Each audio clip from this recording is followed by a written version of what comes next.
अस्सलाम वालेकुम, मैं हमारी अली। आप देख रहे हैं मेरा चैनल। 28 घंटे खाई में तड़पता रहा। टेक्नोलॉजी ने धोखा दिया या फिर सिस्टम का बड़ा धोखा था? एक फ़ोन कॉल जो जान बचा सकती थी। नदीम हुसैन का अलनाक अंजाम। आईफोन का अलर्ट, पुलिस की खामोशी। नदीम हुसैन के साथ क्या हुआ? परदेसी जो कि पाकिस्तान से मेहनत करने के लिए बाहर के ममालिक में जाते हैं, किस तरह से अपनी जान गंवा बैठे। नदीम हुसैन की मौत का जिम्मेदार आखिर कौन है, पुलिस या फिर टेक्नोलॉजी? अगर अलर्ट चला जाता तो पुलिस पहुंच जाती, लेकिन पुलिस के ना पहुंचने की क्या वजूहात थी? किस तरह से नदीम जो है वो जान की बाजी हार गया? वो लोग जो पाकिस्तान से बाहर हैं, किस तरह से परदेशियों को ख़ुद को महफूज रखना चाहिए? ये वीडियो क्यों आप लोगों के लिए इम्पॉर्टेंट है? आपके लिए ये वीडियो देखना और यहाँ से समझना कि किस तरह से आप लोग अपनी जान बचा सकते हैं, किस तरह से आप अपने आप को महफूज कर सकते हैं। बाहर के ममालिक में जाकर भी अगर आप ये सोचते हैं कि सब कुछ सिस्टम अच्छे से हैंडल कर लेगा, तो ऐसा बिल्कुल भी नहीं है।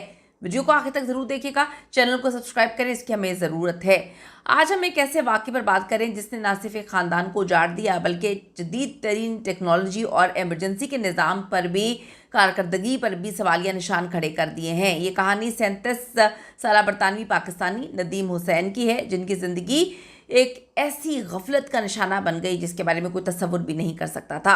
21 मार्च की रात तकरीबन 2 बजे के करीब जो है नेल्सन के रिहायशी नदीम हुसैन अचानक से लापता हो जाते हैं। जब वो घर ना पहुंचे, उनका फ़ोन बिल्कुल खामोश हो गया, तो ख़ानदान में तशवीश बढ़ना शुरू हुई कि वो कहाँ चले गए हैं, क्या मामला है, क्या चीज़ है।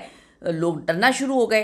पुलिस की मदद का इंतज़ार करने के बजाय ख़ानदान ने खुद हिम्मत की और फ़ोन के लोकेशन डेटा का इस्तेमाल करते हुए वो क्लेटन ब्रूक के करीब M61 मोटरवे जंक्शन तक पहुंच जाते हैं, खुद ही अपनी मदद आपके तहत। अब आप यहाँ से अंदाज़ा लगाएं कि ये पाकिस्तान नहीं है, ये पाकिस्तान से बाहर का मुल्क है, एक इतना बड़ा मुल्क जहाँ पर कोई तसव्वुर भी नहीं कर सकता कि अगर आप पुलिस के पास जाएंगे तो पुलिस आपकी मदद नहीं करेगी या आपको ट्रेस नहीं कर पाएगी। ख़ानदान ने किसी भी चीज़ का इंतज़ार नहीं किया और अपनी मदद आपके तहत तो यहाँ तक पहुँचे हैं। 23 मार्च की रात तकरीबन 2 बजे, यानी हादसे के तकरीबन 28 घंटे के बाद, ख़ानदान को नदीम की जो है ऑडी A3 एक गहरी खाई में मिलती है जो आम नज़रों से ओझल थी। अफसोस की बात, जब तक मदद पहुंची नदीम तो दम तोड़ गए थे। कितनी अजीब सी बात है, कोई तसव्वुर कर सकता है कि 28 घंटे तक वो वहाँ पे पड़ा रहा, बिलखता रहा, तड़पता रहा, दर्द, तकलीफ़, अजियत। क्या सोच रहा होगा कि अपने मुल्क को छोड़कर वो यहाँ पे आया कि यहाँ पर टेक्नोलॉजी है, यहाँ पर पता नहीं क्या कुछ है, कितनी फैसिलिटीज़ हैं, और यहाँ पर इस तरह की मौत। इस वाक़े का जो सबसे अहम पहलू है वो जो आईफोन है उसका क्रैश डिटेक्शन फ़ीचर है। टेक्नोलॉजी का दावा, बड़े दावे किए जाते हैं। जदीद आईफोन्स में ये खासियत है कि शदीद हादसे की सूरत में वो खुद ब खुद एमरजेंसी सर्विसेज को अलर्ट भेजना शुरू कर देता है। अब नाकामी कहाँ पर हुई, ये बड़ी समझने वाली बात है। रिपोर्ट्स के मुताबिक नदीम के फ़ोन ने अलर्ट तो भेजा था, लेकिन सवाल ये है कि क्या एमरजेंसी सर्विसेज ने इस पर बरवक्त कार्रवाई की? 28 घंटे तक एक ज़ख्मी, बल्कि शदीद ज़ख्मी इंसान खाई में पड़ा रहा। पूरे निज़ाम पर एक बहुत बड़ा सवाल है। अब ये पाकिस्तान तो नहीं है, पाकिस्तान में तो इस तरह के वाक़यात होते रहते हैं। पाकिस्तान में तो आपको पता है कि स्कर्दू से एक फैमिली जा रही थी, 3-4 लड़कों की, वो किस तरह से खाई में गिरी, 7 दिन तक उनकी लाश नहीं मिली। वो बेचारे एक अपना गाड़ी से निकल के पत्थर के साथ बैठा भी था। वहाँ पे किसी को पता ही नहीं, सिग्नल्स नहीं आते, वहाँ पे इतना सिस्टम भी नहीं है, वहाँ पर इतनी टेक्नोलॉजी भी नहीं है, वहाँ पर इतने तरीके भी नहीं हैं। लेकिन आप देखें कि इंग्लैंड में अगर ये सब कुछ हो रहा है तो आप तसव्वुर कर सकते हैं कि कितनी अजीब सी बात है। नाकामी ही नाकामी थी। एमरजेंसी सर्विसेज ने इस पर बर्वक्त कार्रवाई क्यों नहीं की? 28 घंटे एक ज़ख्मी इंसान खाई में बिलखता रहा। पुलिस का जो मौक़िफ़ है और तहकीकात है, वो जो पुलिस है उन्होंने इस मामले पर अपनी कोताहियों का एतराफ़ कर लिया है।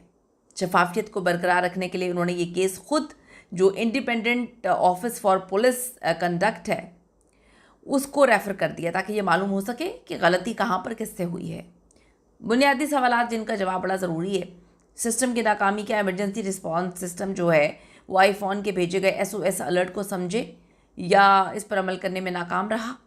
फिर इंसानी जान की कीमत, अगर रेस्क्यू टीमें जो है वो बर्वक्त कार्रवाई नहीं करेंगी, फौरी तौर पर जाए हादसा पे जाए वकूआ पे नहीं पहुंचेंगी, तो क्या नदीम हुसैन जैसे बहुत सारे लोग, उनकी जान इसी तरह जाती रहेगी? क्या हम टेक्नोलॉजी पर ज़रूरत से ज़्यादा भरोसा करना शुरू हो चुके हैं? ये बड़ी इंपॉर्टेंट चीज़ है। क्या जबकि ज़मीनी सतह पर इंसानी रेस्क्यू निज़ाम अभी भी इसके साथ साथ चलने के काबिल ही नहीं है। आप खुद देखें तो नदीम हुसैन का इंतकाल एक बहुत बड़ा सदमा है, पूरी कम्युनिटी के लिए एक बहुत बड़ा सदमा है। ये वाक़या हमें याद दिलाता है कि टेक्नोलॉजी कितनी मर्जी जदीद क्यों ना हो, अगर इंसान सो रहा है, इंसान चौकस नहीं है, बर वक्त रद्दअमल नहीं देता, तो उसका कोई नेमुल बदल नहीं है। अब आप देखिए, हम उम्मीद करते थे कि कासी अंदाज में हो। आपको याद होगा कि ये भी अमेरिका में जो हुआ, किस तरह से एक जहाज़ लैंड कर रहा है और एक बंदे की गफलत की वजह से, कंट्रोल टावर की गलती की वजह से किस तरह से वो एम्बुलेंस के साथ टकरा गया, 2 पायलट कीमती जानें चली गई, सैकड़ों लोग ज़ख्मी हो गए। तो अब ये देखें कि अगर इंसान बर वक्त अपने दिमाग को तैयार नहीं रखेगा, चीज़ें नहीं करेगा, तो कहाँ से कहाँ मामला आता है। जितनी मर्जी टेक्नोलॉजी की बातें करें, धरी की धरी रह गई। 28 घंटे तक वो तड़पता रहा वहाँ पर और फिर अल्लाह को प्यारा हो गया।